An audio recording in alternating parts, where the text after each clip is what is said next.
Hey, and welcome back. Once again, a big thanks to the Daily Dose of Lumber for inviting me to do a toot. Those toots come out every Friday. Today we're going to look at corrugated BPs. And you can use these to texture floors and walls.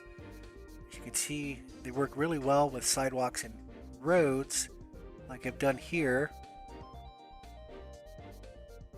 And first, you just start the 4x4 size tends to get the best gradient. Of course, when you do corrugated on a corrugated, you have to be very careful so it lines up correctly. It's best if you have a straight edge like this sidewalk.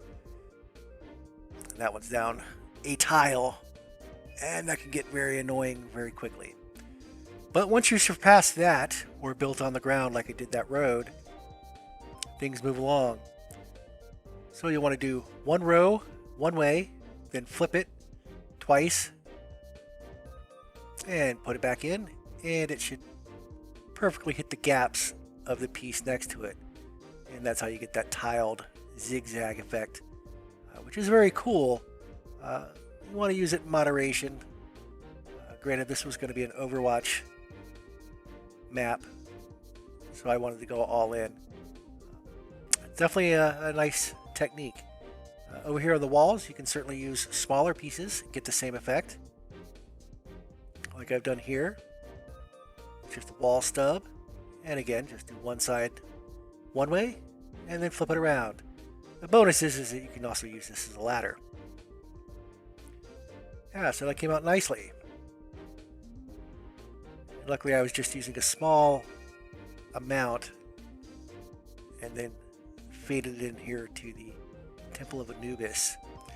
But in the temple, instead of using a lot of this corrugated to do all the walls, which is too much, what you can do is you can just use spot pieces here and there that hint, that capture the essence that blocks were used to make these walls.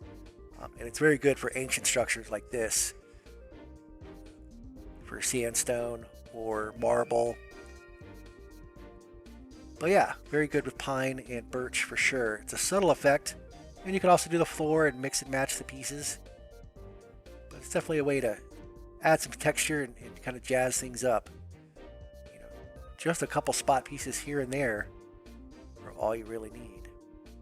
All right, well, you should give it a try. I look forward to see what you can do with this.